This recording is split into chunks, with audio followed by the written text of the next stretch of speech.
देवगढ़ गांव में जमींदार रघुवीर सिंह अपनी पत्नी शारदा और दो बेटियों के साथ रहता था। बड़ी बेटी नैना और छोटी बेटी सुमन। सुबह का समय था। नैना बैठी किताब पढ़ रही थी, तभी शारदा प्यार से बोली, मेरी बेटी तो सच में हमारा नाम रोशन करेगी। देखो कैसे मन लगाकर पढ़ती है। हाँ, मुझे भी यही लगता है शारदा। नैना जैसी बेटी सबको मिलनी चाहिए, समझदार और सुशील। ये सुमन कहाँ है और ये पढ़ाई क्यों नहीं कर रही? अरे वो रसोई में खाना बना रही है। इस बार फिर से महारानी परीक्षा में फेल हो गई है। हर बार वही कहानी। न पढ़ाई में मन लगता है, न कोई हुनर। क्या होगा इसका आगे? तभी सुमन रसोई से बाहर आती है और बोलती है, माँ, मैंने रसोई का सारा काम कर दिया है। क्या मैं भी अब पढ़ने के लिए बैठ जाऊं? अरे पढ़कर क्या कर लोगी? जितनी बार बैठी हो उतनी बार फेल ही तो हुई हो। माँ, पिताजी, इस बार मैं पूरी कोशिश करूंगी और परीक्षा में अच्छे अंक लाऊंगी। रघुवीर सिंह का चेहरा सख्त हो गया। उनकी आवाज में गुस्सा और अपमान का बोझ था। कोशिश करने से कुछ नहीं होता। तुम्हारी हर बार परीक्षा में फेल होने की वजह से हमें सबके सामने बहुत बेइज्जती का सामना करना पड़ता है। अगर इस बार फिर से तुम फेल हुई तो हम तुम्हें घर से बाहर निकाल देंगे। ये शब्द सुमन के दिल में किसी चोट की तरह उतर गए। उसके पैरों तले जमीन खिसक गई। अगले दिन दोपहर का समय था। नैना और सुमन साथ साथ घर की ओर लौट रही थीं। रास्ते के मोड़ पर गांव की कुछ औरतें पानी भरते हुए आपस में बातें कर रही थीं। जैसे ही उनकी नजर सुमन पर पड़ी, उनकी आवाजें धीमी होने के बजाय और तीखी हो गईं। अरे देखो, जमींदार की छोटी बेटी जा रही है, वही जो हर साल परीक्षा में फेल हो जाती है। बेचारी, पढ़ाई इसके बस की नहीं। आखिर कब तक घर में बोझ बनी रहेगी? सुमन के कदम अपने आप धीमे पड़ गए। उसका सिर झुक गया, आंखें भर आईं। उन औरतों के शब्द सुमन के दिल में कांटों की तरह चुभते रहे। दीदी, लोग मेरे बारे में ऐसा क्यों कहते हैं? लोगों की बातों पर ध्यान मत दिया करो सुमन। चलो घर, देर हो रही है। कुछ समय बाद दोनों बहनें हवेली पहुंच गईं। दरवाजे के भीतर कदम रखते ही सुमन ने राहत की सांस लेने की कोशिश की, पर यह राहत ज्यादा देर टिक नहीं पाई। आ गई तुम दोनों? नैना, तू जाकर हाथ मुंह धो ले और फिर खाना खा लेना। और तू पहले रसोई में जाकर सब्जी काट, फिर आंगन में झाड़ू लगाना है। माँ, मैं विद्यालय से अभी आई हूँ। थोड़ा आराम करने दो, फिर सारा काम कर दूंगी।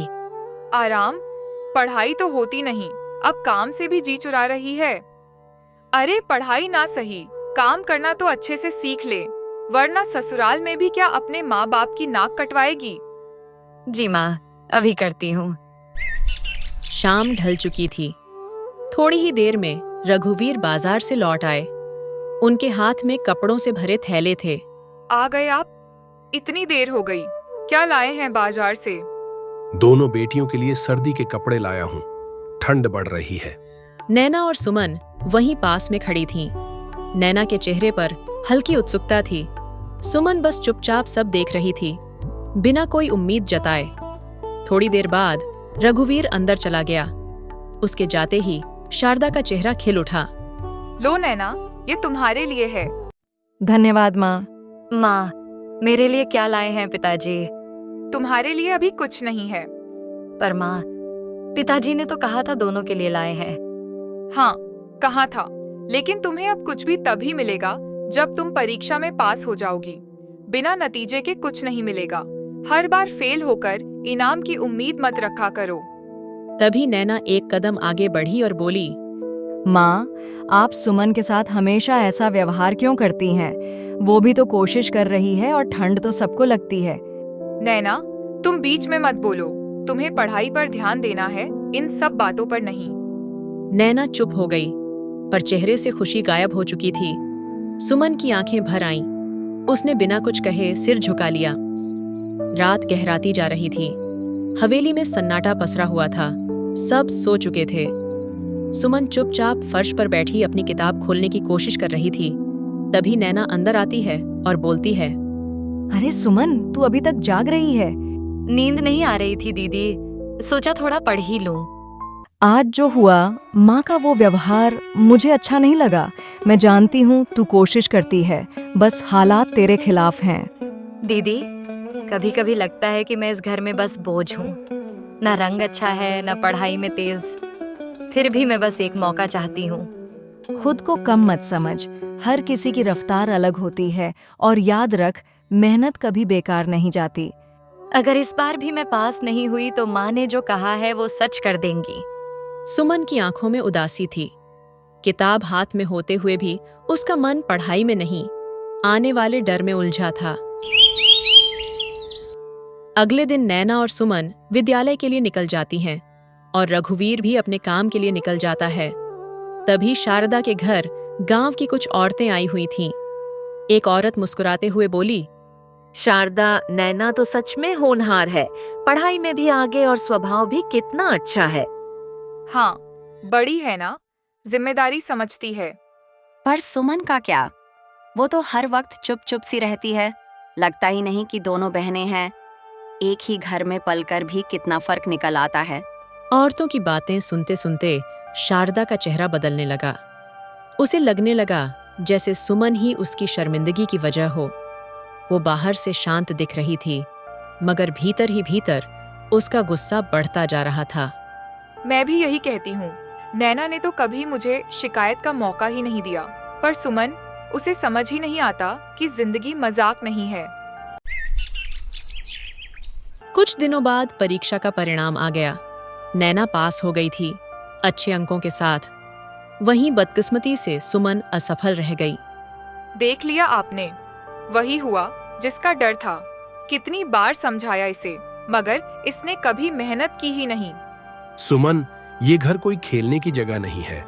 एक ही छत के नीचे रहकर भी अपनी बहन से कुछ नहीं सीखा तुमने। पिताजी, मैंने सच में कोशिश किया था इस बार। कोशिश? नाकाम लोग हमेशा यही बहाना देते हैं। आज गांव भर में मेरी नाक कटवा दी तुमने। माँ, इस बार सुमन को माफ कर दो।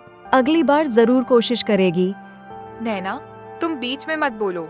इसकी वजह से तू भी बदनाम हो जाएगी। मुझे एक मौका और दे दीजिए माँ। रघुवीर चुपचाप सब देखता रहा। उसकी खामोशी भी सुमन के लिए किसी सजा से कम नहीं थी। शारदा ने दरवाजे की ओर इशारा करते हुए कहा, कोई मौका नहीं। इस घर में नाकाम लोगों के लिए जगह नहीं है। अभी के अभी इस घर से निकल जाओ और कभी वापस मत आना। सुमन की दुनिया जैसे उसी पल उजड़ गई। आंखों में आंसू लिए वो धीरे धीरे बाहर की ओर बढ़ी। नैना की सांसें अटक गईं, लेकिन वो भी कुछ न कह सकी। आंखों में आंसू लिए सुमन चुपचाप चलती रही और एक घने जंगल में जा पहुंची। जंगल का रास्ता भी जैसे उसकी खामोशी समझ रहा हो। भगवान, अगर किस्मत ही ऐसी थी तो मुझे उस घर में जन्म क्यों दिया? गलती हर बार मेरी ही क्यों बन जाती है? चलते चलते वह तालाब के किनारे आ पहुंची। वहां एक बूढ़ी माँ झुकी हुई कपड़े धो रही थी। कांपते हाथ और थका चेहरा देखकर सुमन वहीं ठहर गई। अरे माँ, तुम्हारे घर में कोई नहीं जो तुम्हारे कपड़े धो दे? तुम्हें तो बहुत तकलीफ हो रही होगी। क्या करूं बेटी, बुढ़ापे में बेटा बहू ने घर से निकाल दिया। थोड़े से बर्तन देकर कह दिया, अब जहां मन हो वहीं रहो। अब अपने कपड़े तो खुद ही धोने पड़ेंगे। अरे दया आती है तुम्हारी हालत देखकर। माँ, तुम बैठो पेड़ की छाया में, मैं तुम्हारे कपड़े धो देती हूँ। रहने दे बेटी, ठंड लग जाएगी तुझे। मैं खुद ही कर लूंगी। वैसे भी रोज तू मदद के लिए नहीं आएगी। रोज ना सही, आज तो कर सकती हूँ ना। अब और बहस मत करो, बैठो आराम से। अब तू इतनी विनती कर रही है तो ठीक है, मैं थोड़ा बैठ लेती हूँ। फिर वह बूढ़ी माँ एक पेड़ के नीचे बैठ जाती है। हवा के हल्के झोंकों के बीच सुमन कपड़े धोने लगती है। बूढ़ी माँ उसे देखती रहती है, जैसे अपनी ही बेटी को देख रही हो, और सुमन से पूछती है, बेटी, तू इस वक्त इस जंगल में अकेली क्या कर रही है? माँ, मेरे माता पिता ने मुझे घर से निकाल दिया है।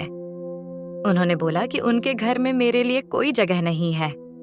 सुमन धीरे धीरे बूढ़ी माँ को सारी बातें बताती है। बोलते बोलते उसकी आंखों से आंसू बह निकले। बूढ़ी माँ खामोशी से सुनती रही। उसकी आंखें भी नम हो गईं। माँ बाप का दिल इतना कठोर भी हो सकता है, ये सोचकर ही मन कांप जाता है। मेरे साथ चलो बेटी, जब तक रास्ता न मिले मेरा घर ही तुम्हारा घर समझना। आपका बहुत बहुत धन्यवाद माँ। अगर आप न मिलती तो पता नहीं इस घने जंगल में मैं कहाँ जाती। सुमन बूढ़ी माँ के साथ निकल पड़ी। दोनों तालाब से दूर पेड़ों के बीच बने छोटे से घर की ओर चल पड़ी। घने पेड़ों के बीच से गुजरता संकरा रास्ता उन्हें जंगल के भीतर बनी एक छोटी सी झोपड़ी तक ले आया। आजा बेटी, ये घर छोटा है पर दिल से तुझे अपनाने की जगह है। थक गई होगी, थोड़ा सुस्ता ले, फिर कुछ खा लेना। सुमन की आंखें फिर भर आईं। पहली बार किसी ने उससे बिना सवाल किए बस उसका हाल पूछा था। उस झोपड़ी के भीतर उस रात डर नहीं था, बस सुकून था। शाम ढल चुकी थी। नैना चौखट के पास खड़ी थी। उसकी नजर बार बार रास्ते की ओर जाती, जैसे हर आहट में उसे सुमन के कदमों की उम्मीद हो। माँ, पता नहीं सुमन कहाँ होगी। इतना समय हो गया है। आपने तो उसे बस इतनी सी बात के लिए घर से बाहर निकाल दिया था।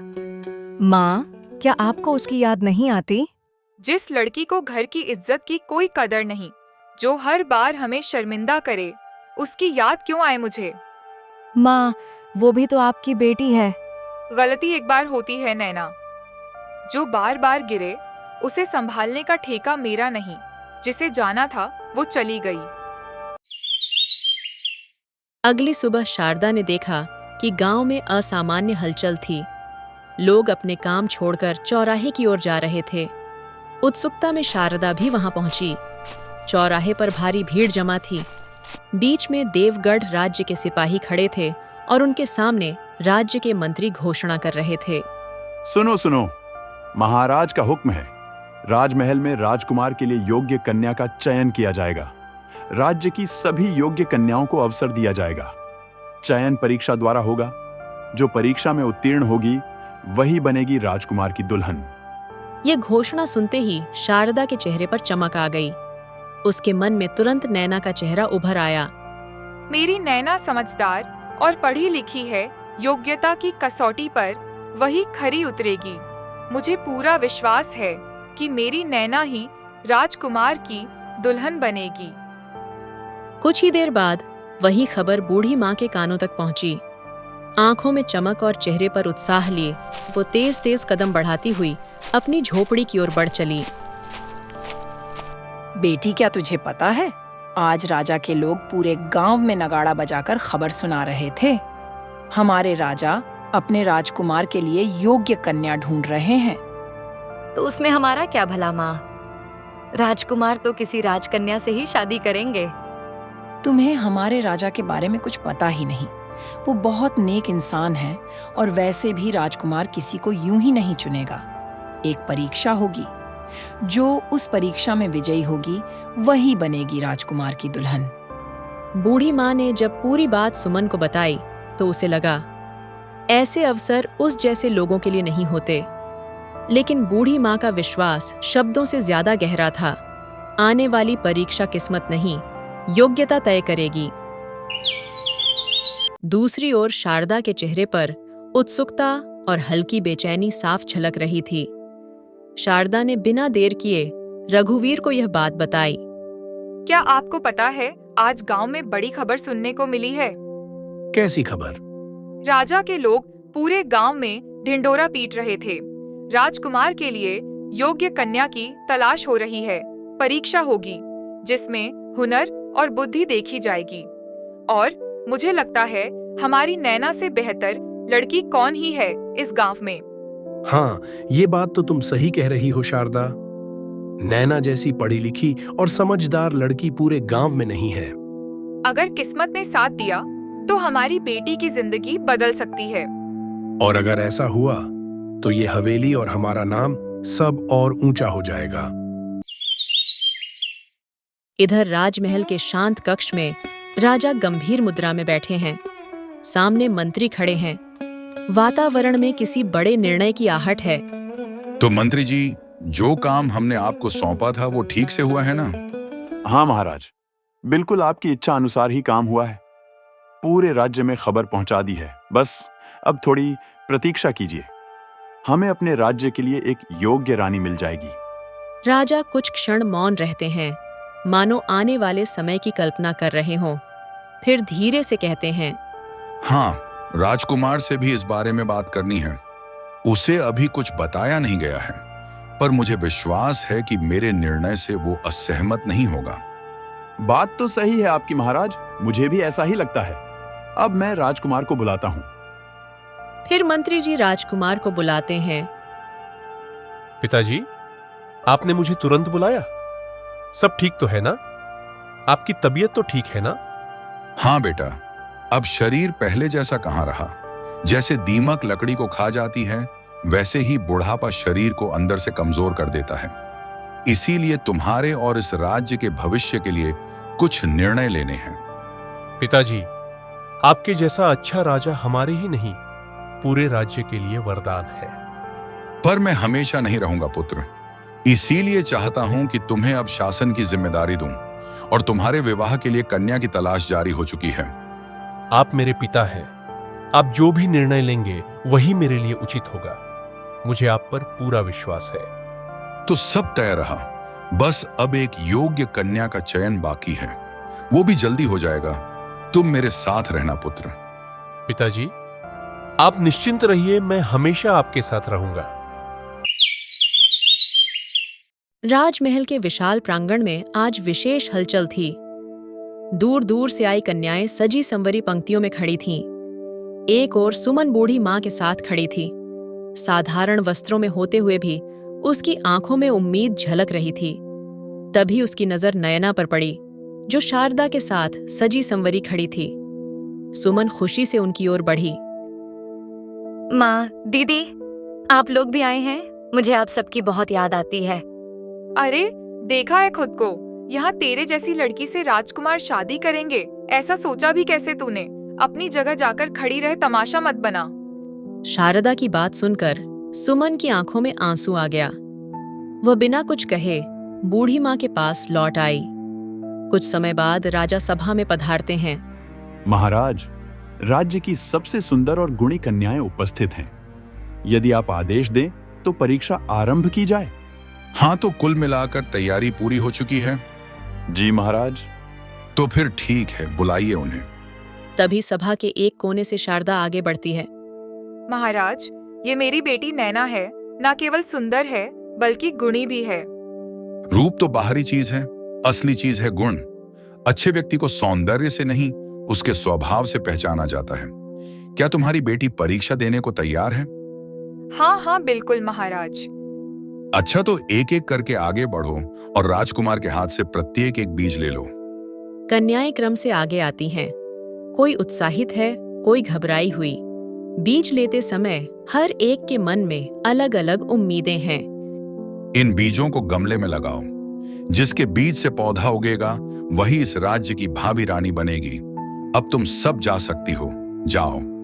सभा धीरे धीरे समाप्त होने लगती है। कन्याएं अपने अपने मन में प्रश्न और आशाएं लिए लौट जाती हैं। सुमन घर पहुंचकर एक गमले में वह बीज लगा रही होती है। उसके मन में बहुत से प्रश्न चल रहे होते हैं। वह बूढ़ी माँ से पूछती है, माँ, आपको क्या लगता है, क्या मेरे गमले में पौधा उग सकता है? बेटी, बीज उगे या न उगे, ये हमारे हाथ में नहीं। हमारा काम सिर्फ सच्चाई से उसे लगाना है। अगर मन साफ हो तो खाली गमला भी गवाही बन जाता है। दूसरी ओर बड़े आंगन में नैना राजा द्वारा दिया गया बीज नए मिट्टी के गमले में लगा रही थी। शारदा उसके पास बैठी थी। ध्यान से लगाना नैना, ये मौका दोबारा नहीं मिलेगा। माँ, ये ठीक तो है ना? राजा को सिर्फ हरा पौधा चाहिए। नैना, सच क्या है वो कोई नहीं पूछेगा। अगली सुबह शारदा और नैना दोनों आंगन में रखे गमले के पास आकर खड़ी हो गईं। शारदा ने झुककर मिट्टी को देखा। वहां अब भी कोई हरियाली नहीं थी। अब तक तो कुछ निकल आना चाहिए था। ये बीज कहीं बेकार तो नहीं? माँ, हमने कल ही तो बीज लगाया है, थोड़ा समय तो देना पड़ेगा। शारदा ने गहरी सांस ली। वह कुछ कहे बिना भीतर चली गई, पर उसका मन अशांत था। रात गहरी हुई। घर में सब सो चुके थे। शारदा धीरे धीरे बाहर निकली। उसके हाथ में एक छोटा गुलाब का पौधा था। वह चारों ओर देखकर गमले के पास बैठ गई। नैना का भविष्य यूं मिट्टी में नहीं छोड़ सकती। गमले में पौधा तो उगाकर ही रहूंगी। उसने सावधानी से मिट्टी हटाई, बीज को निकालकर एक ओर रख दिया और गुलाब का पौधा गमले में जमा दिया। इधर सुमन सुबह सुबह अपने गमले के पास आकर बैठ गई। मिट्टी वैसी ही थी, न कोई अंकुर न कोई हरियाली। देखो माँ, मेरी किस्मत इतनी रूखी है कि इस बीज से भी कुछ नहीं निकला। बेटी, किस्मत को इतना दोष मत दे। अभी कुछ दिन बचे हैं, इंतजार करते हैं, पौधा निकल जाएगा। अगर सबके गमलों में पौधे उगाए और मेरे में नहीं, तो मैं क्या कहूंगी? तू सच लेकर जाएगी सुमन। कभी कभी सच सबसे पहले अकेला ही खड़ा होता है। अगली सुबह राज दरबार में सभी कन्याएं अपने अपने गमलों के साथ खड़ी थीं। अधिकतर गमलों में हरे भरे पौधे लहलहा रहे थे। माता पिता गर्व से उनके पीछे खड़े थे। नैना आगे की पंक्ति में थी। उसके गमले में गुलाब का स्वस्थ पौधा था। शारदा का चेहरा खुशी से चमक रहा था। दरबार के एक किनारे सुमन खड़ी थी। उसके गमले में मिट्टी सूनी पड़ी थी। वह सिर झुकाए खामोश खड़ी रही। सुमन का गमला देखते ही शारदा हंस पड़ी। अरे, तेरे गमले में तो कुछ निकला ही नहीं। कितनी शर्म की बात है। चली जा यहाँ से। अगर राजा को पता चला कि तू मेरी बेटी है तो सबके सामने मेरी बेइज्जती होगी। सुमन ने कुछ नहीं कहा और गमले को कसकर पकड़ लिया। उसकी आंखें नम थीं, लेकिन वह अपनी जगह से हिली नहीं। कुछ ही पलों में राजा सिंहासन पर विराजमान हो गए। दरबार में सन्नाटा छा गया। तो बताओ, तुम्हारे बीजों में से किसके बीज से पौधा निकला? महाराज, कृपा करके इधर देखिए। मेरी बेटी के गमले में कितना सुंदर गुलाब खिला है। इसे देखकर ही पता चलता है कि संस्कार और मेहनत कैसी होती है। हाँ महाराज, पूरे गांव में मेरी बेटी नैना जैसा गुण और रूप किसी में नहीं। यह फूल उसी की मेहनत का फल है। तभी राजकुमार राजेश ने शांत दृष्टि से सुमन की ओर देखा और बोला, सुमन, तुम्हारे बीच से कोई पौधा नहीं होगा? नहीं राजकुमार, मेरे बीज से तो कोई अंकुर ही नहीं निकला। एक पल का सन्नाटा छा गया। तभी राजा का स्वर अचानक कठोर हो उठा। तुम सब झूठ बोल रही हो। तुम में से कोई भी राजकुमार से विवाह योग्य नहीं है। दरबार में उपस्थित सभी चौंक उठे। सब एक दूसरे का मुंह देखने लगे। शारदा का चेहरा पीला पड़ गया। क्योंकि मैंने तुम सबको खराब बीज दिए थे। तो बताओ, खराब बीज से पौधे कैसे उग सकते हैं? तुम सभी अपने अहंकार और लालच में इतनी अंधी हो गईं कि तुम भूल गईं कि यह परीक्षा पौधे उगाने की नहीं थी, ईमानदारी की थी। और सुमन ही वो सच्ची और विनम्र कन्या है जिसे न रूप का घमंड है न संपत्ति का लोभ।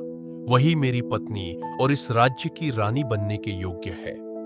यह सुनते ही शारदा सन्न रह गई। वह चालाकी से आगे आई और बोली, महाराज, सुमन भी मेरी ही बेटी है।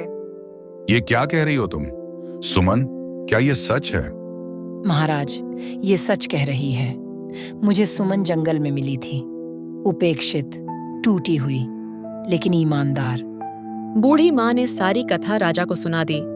कैसे सुमन को घर से निकाला गया, कैसे उसने सच का साथ नहीं छोड़ा। राजा का क्रोध शारदा और रघुवीर पर टूट पड़ा। जिस बेटी ने तुम्हारी लाज रखी, उसी को तुमने अपमानित किया। ऐसे माता पिता दंड के पात्र हैं, सम्मान के नहीं। राजा के कठोर शब्दों के बाद शारदा और रघुवीर की निगाहें भरे दरबार में शर्म से झुक गईं। जिस बेटी को उन्होंने हमेशा तुच्छ समझा था, वही आज सबके सामने सम्मान पा रही थी। शारदा के चेहरे से घमंड मिट चुका था। उसकी आंखें नम थीं। महाराज, हमें माफ कर दीजिए। मुझसे नहीं, तुम दोनों को सुमन से माफी मांगनी चाहिए। सुमन, हमें माफ कर दे। हमने तुझे कभी कुछ समझा ही नहीं। अब मुझे अपनी गलती का एहसास हो गया है। बेटी, हमने अन्याय किया। आज समझ आया कि असली मूल्य क्या होता है। मैंने कभी आपसे कुछ नहीं मांगा। आज भी बस यही चाहती हूँ कि आपके मन में मेरे लिए कड़वाहट न रहे। मैं तेरे लिए बहुत खुश हूँ सुमन। तू सच में यह सब पाने की हकदार थी। दिल से चाहती थी कि इस परीक्षा में तू ही सफल हो। दरबार में छाए उस भावुक मौन को राजा की गंभीर आवाज ने तोड़ा। आज ये सिद्ध हो गया कि सच्चाई और विनम्रता ही सबसे बड़ा गुण है। मैं घोषणा करता हूं राजकुमार राजेश का विवाह सुमन से होगा और इस कन्या की सच्चाई को संभालने वाली मां भी सम्मान की पात्र है। इन्हें राजमहल में सम्मान पूर्वक स्थान दिया जाए। महाराज, मैंने तो केवल सच का साथ दिया था। मां, आप आगे आइए और सुमन का हाथ मेरे पुत्र के हाथ में दे दीजिए। बेटे, मेरी बेटी का ध्यान रखना। आप चिंता मत कीजिए, मैं हमेशा सुमन को खुश रखने की कोशिश करूंगा।